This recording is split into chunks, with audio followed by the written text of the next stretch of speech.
Go. Okay. Awesome. So we're here today with Kevin Freedman, one of our amazing facilitators at Volunteer Manitoba, and he teaches most of our board governance training. And today we're going to be talking about our roles and responsibilities of a nonprofit board workshop. We have this workshop coming up on October 1st. And so we wanted to ask Kevin a couple of questions about board governance and this workshop that's coming up. So Kevin, the first question that we have for you is, can you give us a quick overview of what the workshop on roles and responsibilities of a nonprofit board is? Oh, sure thing. Thank you very much, Camila. So the roles and responsibilities of a nonprofit board course is really a basics, an introduction to what a board member does. So it covers a variety of different topics, including what the board does as a whole, because the board is responsible for a series of tasks. It also talks about the individual responsibilities that each board member has, including their legal responsibilities. So we cover their legal responsibilities as a board member of an organization. We also talk about what the board should be focusing on in terms of strategy and what they should really be focusing on in their sort of limited amount of time that they have together over a year. And we also cover things that boards should not do. Every board is different, every organization is different, but there are things that generally if boards do or board members do, it's probably not beneficial to organizations. So those are the primary things that we cover in this course. Yes, that's a good way of describing it. Just an overview and the basics of what you need to know. And that actually leads into the next question is, why is it important for nonprofit board members to understand their roles and responsibilities? Well, it's essential for anybody to know what they should be doing in a job. For a board member in particular, there's a legal responsibility that they have. It's called the duty of care. And within the duty of care, which is essentially their duty of due diligence, it's interpreted as they need to know what their job is.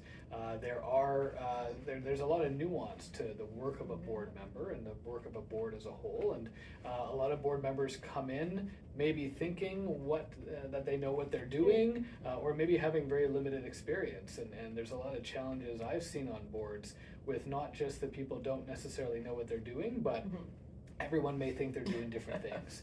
And so training like this can really help get people on the same page with what they should be focusing on as a board. And so what are some of those common misconceptions that you hear about people serving on boards? Yeah, so it's often, the major misconceptions I see are often sort of two ends of the spectrum. There's a lot of board members who think, well, sitting on a board just means going to a 2-hour meeting once a month, and that's all I have to do. And at the other end of the spectrum, there's a lot of people that sort of feel that they automatically are now the CEO and are in charge of everything within the organization. And neither perspective is correct.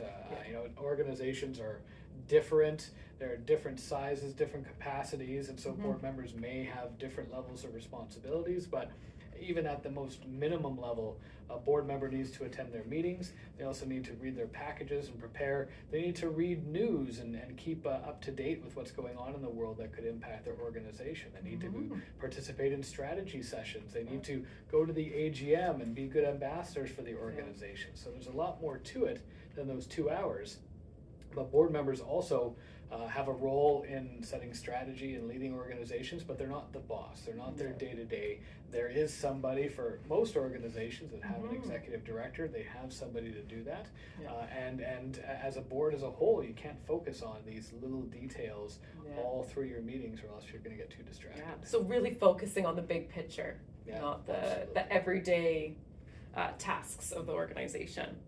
So if we were to share with someone that is interested in going to this workshop, what would be the top 3 takeaways that participants will gain? Yeah, well, I think participants will come out with a really solid understanding of what the board does, as well as why. It's really important to understand why the board might do certain things, as opposed to the staff, executive director, or maybe even the membership of an organization.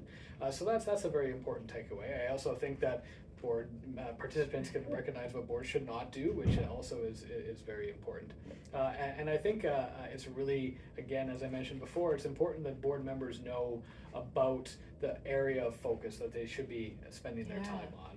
Boards have, if you're meeting 10 times a year for 2 hours a meeting, which is kind of typical of a lot of organizations, that's 20 hours a year to do a lot of work and oversight for this organization. And so you can't focus on small day-to-day details. You need to focus on the bigger picture in order to be more effective in your role. Yeah, no, totally.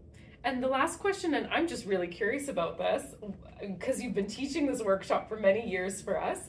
What is your favorite part about teaching this workshop? Well, everything. That's a weak answer, but I really love seeing board members, gaining insights into what their job should be, and certainly at the end of all my sessions, I give them a series of tips that they can take back to their boards and have some conversations about, and seeing or hearing from board members afterwards that those conversations came back to the board table and it helped them, and they started to work on their strategy, and they started to provide better oversight of their executive director, or they've developed better policies that have really helped their organizations. And so it's a great course. I think, and I've heard many other people say, every board member should take a course like this. It really is the basics of what every board member should know.